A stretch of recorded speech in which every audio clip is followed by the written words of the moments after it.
Welcome back to All This Math. And even though Black History Month is officially over, it's really not over. It really can never end because we really study Black history 12 months out of the year. But as you see, I have my Carter G. Woodson t-shirt on. My Carter G. Woodson Miseducation of the Negro t-shirt on. It's one of his most famous books that I recommend for us to read.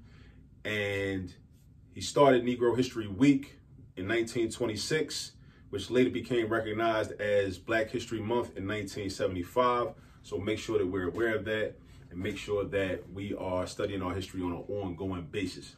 All right, today's lesson comes from geometry. All right, let's take a look. Transversals and the angles, that's an angle symbol right there. That's an angle symbol in case you didn't know that, right? Transversals and the angles that they make. All right, so there's a lot of vocabulary in this lesson. A lot of vocabulary that we need to make sure we understand, okay? So what is a transversal? A transversal is basically a line that cuts through some other lines. This right here is my transversal, all right? This is my transversal, okay? Line A, I've labeled that line A. So line A is my transversal. Now, when a transversal cuts through at least two other lines that are parallel to each other, parallel meaning they're just as far away from each other at every point, right? Like these 2 points, not points, these two lines, are parallel to each other. And I know they're parallel because of this symbol right here and this symbol right here, the double arrows. The double arrows indicate that this line, line B and line C are parallel to each other. When a transversal cuts through a pair of parallel lines, it creates angles that have special relationships. Special relationships. So today, what we're going to talk about is what those special relationships are called and how do you recognize them. All right. Just like people have relationships, angles have relationships, right?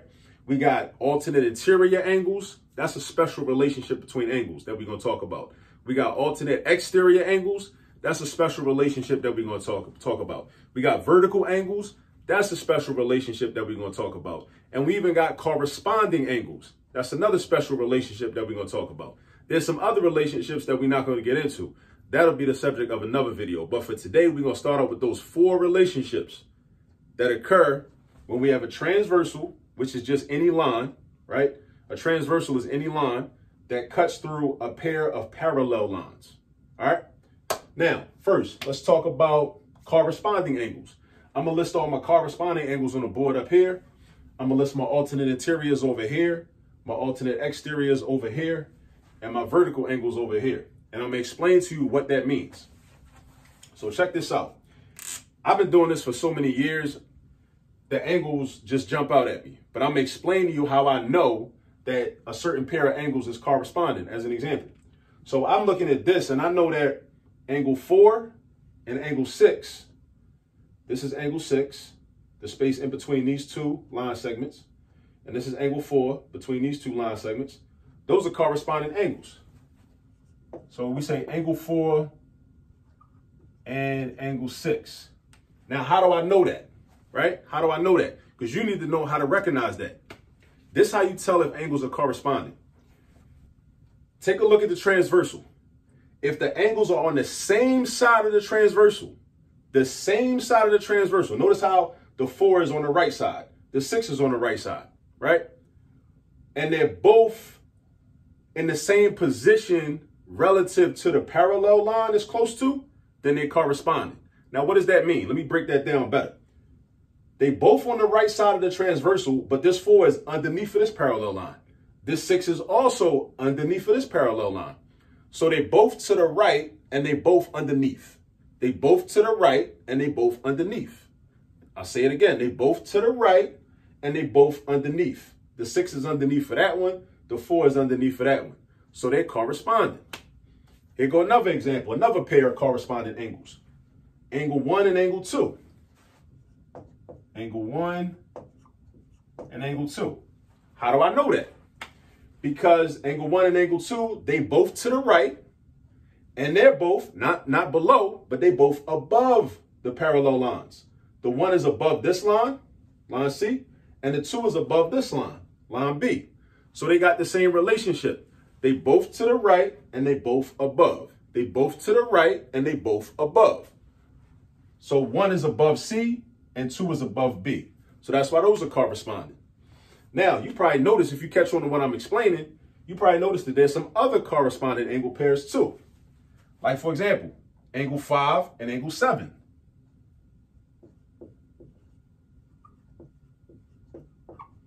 Angle 5 and angle 7. Check out where angle 5 and angle 7 are. Angle 5 and angle 7 are both to the left and both underneath of their relative parallel lines. So both to the left and both underneath. Both to the left and both underneath. 5 is under line C, 7 is under line B. And 5 and 7 are both to the left. So that means they're corresponding. Now I got one more pair. Angle 8 and angle 3. And how do I know that? Because 8 and 3, look where they are. Here's angle 8, here's angle 3. They're also both to the left, and they're both above their lines. 8 is above C, and 3 is above B. 8 is above C, and 3 is above B. So they basically got the same relationship, they're just in different places. They're in different places with the same relationship, and that's what corresponding means. Corresponding is when, basically when two things correspond to each other, where they match up with each other, right? They got the same, kind of the same relationship, but they're just in a different place, right? This angle 8 is to the left of the transversal and above its line. This angle 3 is to the left of the transversal and above its line, all right? So those are our corresponding angles, all right? Now, if you need more clarity on corresponding angles and what they are, what they look like, pause the video, rewind it, take it back to the top, and look at the section on corresponding angles, all right? Now, let's talk about alternate interior angles. Think about those words, alternate and interior. Alternate and interior. Before we even get into the math, understand what that vocabulary is. Think about, like, imagine you in English class somewhere. You're not even in a math class or in a geometry class, right? Alternate means opposite. Alternate means opposite. Think of a street. If two people are on opposite sides of the street, they're on alternate sides of the street, right? Interior. Interior. Interior is like inside your house, right? I'm inside of my house right now, recording this video. Interior. If I was outside of my house, I'd be on the exterior of my house, right? So think about it. Opposite sides and inside. But opposite what? And inside of what? That's what you should be thinking of. So I'm gonna point out some alternate interior angles. I'm gonna say angle 7 and angle 1. Now don't get worried. I'm gonna explain how. Angle 7 and angle 1. Why are they alternate interior? Because angle 7 is on the left side of the transversal and angle 1 is on the right side. They're on opposite sides of the transversal. That's the alternate part. They're on opposite sides of the transversal. That's the alternate part. Now, what about the interior part? Look at these parallel lines. They're in between the parallel lines. That means they're interior. So they're two things. They're alternate because they're on opposite sides or alternate sides of the transversal, and they're in between the two parallel lines, right? Now, keeping that in mind, I see another pair of alternate interior angles. Angle 6 and angle 8.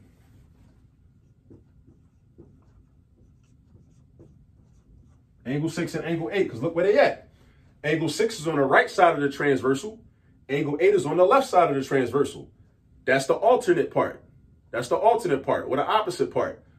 Right side, left side, right side, left side. And also, they're interior because they're in between the two parallel lines, line B and line C. That's when you got alternate interiors, all right? So you got to just think about, what do those words mean? What does the word alternate mean? What does the word interior mean, right? Think, when you hear the word alternate, think opposite sides. When you think interior or hear interior, think in between two things or in between some things, all right? Now let's talk about alternate exterior. There go that word alternate again, right? So you know it's going to be something similar. So for alternate exterior angles, I'm looking at the diagram and I see angle 3 and angle 4.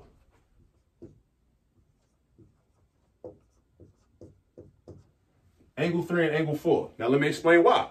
Because you always want to think about, well, how do I know that? How can I prove that? Think about this too. In mathematics, it's not enough to have the right answer. Having the right answer is not good enough. You have to be able to explain why your answer is correct at all times and at any given moment. You should be able to explain why your answer is correct and why you believe it to be true. All right. So why is angle 3 and angle 4? Why are they alternate exterior angles? Because angle 3 is on the left side of the transversal. Angle 4 is on the right side of the transversal. See that? That's on the left. That's on the right. That's on the left. That's on the right. Now, why are they exterior? Because look at the parallel lines. They're not in between the parallel lines. They outside of the parallel lines. Above and below. Above and below. Above and below. So think of that as like being exterior. Interior is in here. In this space, right in here. All up in here. That's interior. In between these two lines. Exterior is underneath of this line and above that line. That's exterior. All right. Now, with that in mind, you probably looking at this thinking, okay, well, oh, check this out. I know where the other pair of alternate exterior angles are. Angle 2 and angle 5.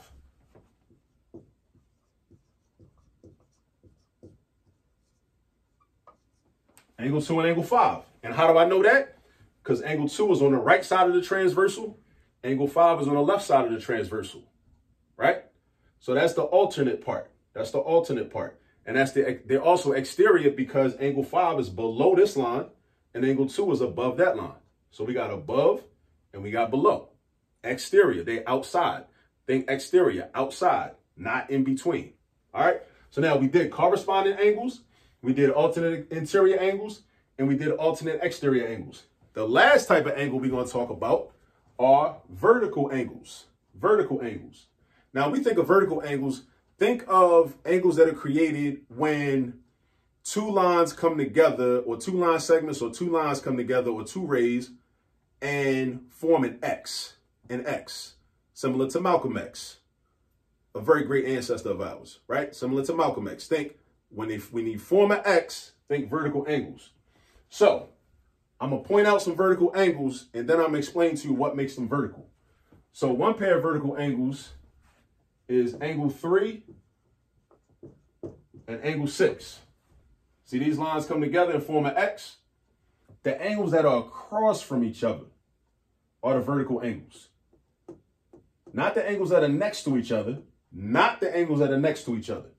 So first you want to look for any X's you see on your diagram. Any X's, right? You want to look for any X's that you see.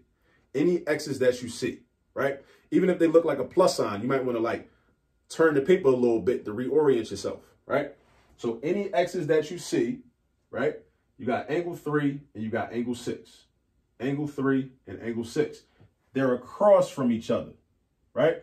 Now, angle 6 and angle 2 are not vertical angles because these two angles together form a straight line. So if the angles put together form a straight line, they're not vertical angles. That's why 6 and 7 are not vertical angles. 6 and 2 are not vertical angles. 2 and 3 are not vertical angles. 3 and 7 are not vertical angles. The ones that are across from each other inside the X. And another pair of vertical angles will be angle 2 and angle 7. So I'm going to write those down. Angle 2 and angle 7. See? Across from each other. Across from each other. 3 and 6. Across from each other. 2 and 7. Across from each other. Right? Those are how you identify vertical angles. You first look for any X's. Any X's that are formed by lines. And then you ask yourself, okay, well, where are the angles at? Where are the angles inside? And what are the angles that are across from each other? Right? And remember, not angles that form a straight line. Like angle 6 and angle 2 put together form this straight line.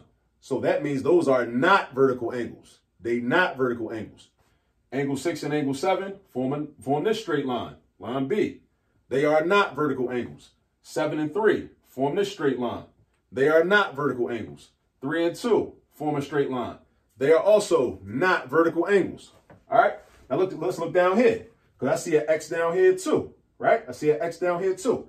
So the 1 and the 4, not vertical angles. 8 and 5, not vertical angles because they form straight lines together. 8 and 1, not vertical angles.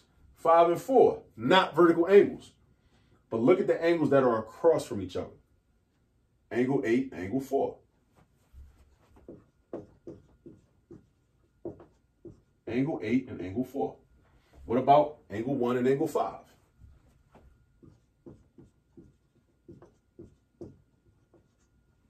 And there you go. So again, I know I hit you with a lot of information, a lot of definitions, a lot of vocabulary, and that's, I mean, that's the beauty of this being on YouTube, right? You can pause it and rewind and go back if something didn't fully make sense to you. And that's fine if it didn't fully make sense to you, because you might be seeing this or hearing about this for the first time. That's cool, right? But just think about the definitions. Think about the terms. Think about what the word alternate means, right? What does the word interior mean? What does the word exterior mean, right? What does the word vertical mean, right? Or what does a vertical angle look like? Or where would you find a vertical angle? Remember, you find vertical angles where you see lines that form an X. You see lines that form two lines that form an X with each other. All right. What does the word corresponding mean? Right. Think about that explanation. Like, how did I get these angle pairs? Right. Rewind the video and go back to it. How did I get these angle pairs? For the alternate interior angles, for the alternate exterior angles. Rewind the video and go back. Look at it over and over again, and then use what I told you to do your next assignment. All right. That's all you got to do. All right. So I hope that made sense to you. If it didn't, like I said, rewind, go back, look at it again. All right. If you haven't subscribed to the YouTube channel, please subscribe to the channel, because inevitably you're going to need help with your homework, and you're going to need help with understanding better the materials and the topics that you go over in class. So do yourself a favor, subscribe to the YouTube channel and turn on the post notifications, because we have a lot of content that's already on the page. And I'm also adding content on a regular basis that you might need. Also, share this video with some other people that are going over topics like this. All right. Another thing you could do too is, because I have snippets and I got some other content that's relevant to what we do on the YouTube channel, on Instagram, follow us on Instagram at All This Math. All right. Follow us on Instagram at All This Math, and subscribe to the channel on YouTube. And I hope this helped. And until the next video, be good.